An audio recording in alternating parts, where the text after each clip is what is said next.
বাসায় বসে light off করে রাখি, ফ্যান অফ করে রাখি, যাতে বোঝা না যায় বাসায় কেউ আছে। আমরা রাতে ঘুমাতে চাই, আমি আর গুলির শব্দ শুনতে চাই না। আমি চাই না হেলিকপ্টার আকাশে ঘুরুক। আন্দোলন তো দমিয়ে রাখা যাবে না, কারণ আমাদের তো সুষ্ঠু বিচার তো আমরা পাচ্ছি না। আমরা রাতে ঘুমাতে চাই, আমি আর গুলির শব্দ শুনতে চাই না। আমি চাই না হেলিকপ্টার আকাশে ঘুরুক, হেলিকপ্টার থেকে গুলি বর্ষণ হোক, টিয়ার শেল ফাটুক। আমি চাই না আর কোনো 6 বছরের শিশু বাচ্চা ছাদে খেলতে যায় মারা যাক, আর কোনো শিশু বাচ্চা বসার টেবিলে মানে পরের টেবিলে বসে মারা যাক, বারান্দায় গুলি খেয়ে। আমরা আর নিতে পারতেছি না, আমরা বিচার চাই এগুলোর। আমি নিজে বাসায় বসে লাইট অফ করে রাখি, ফ্যান অফ করে রাখি, যাতে বোঝা না যায় বাসায় কেউ আছে।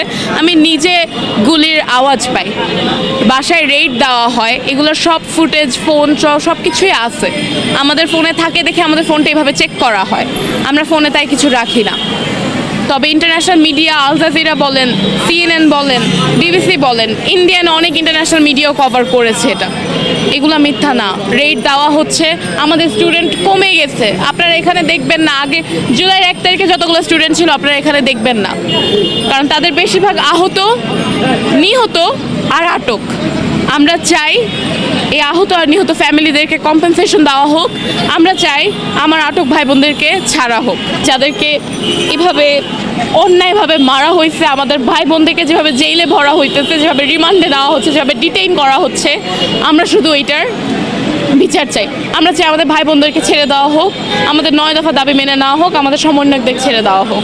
আমরা শান্তি চাই, আমরা দেশ নর্মাল চাই। সরকারের কাছে একটাই অনুরোধ, আন্দোলন তো দমিয়ে রাখা যাবে না, কারণ আমাদের তো সুষ্ঠু বিচার তো আমরা পাচ্ছি না। আমাদের অনেক ভাই বোন মারা গিয়েছে, তারপর অনেক ভাইরা অ্যারেস্ট হয়েছে। তাহলে এই আন্দোলন কেন থামবে? আমরা সুষ্ঠু বিচার পাওয়া ছাড়া তো এই আন্দোলন থামাবো না। আমরা যতদিন পর্যন্ত সুষ্ঠু তদন্ত না হবে, আমরা যদি 10 জন শিক্ষার্থীও থাকি, আমরা এই আন্দোলনে শান্তি সমাবেশ হিসেবে করব। আমরা চাই আমাদের একটা দাবি, আমাদেরকে হয়রানি না করা হোক, সুষ্ঠু বিচার হোক। ততদিন পর্যন্ত আমাদের এই সমাবেশ চলমান থাকবে। যাদেরকে মারা হয়েছে ওটা খুন, তো এইটার জাস্টিস চাচ্ছি আমরা, এবং যে 9 দফা দাবি করা হয়েছে ওইটা যেন পূরণ করা হয়। এগুলোই ফেসবুকে, ইন্টারনেট কিচ্ছু আমাদের জানা হচ্ছে সব 9 দফা দাবির জন্য, সেটাই।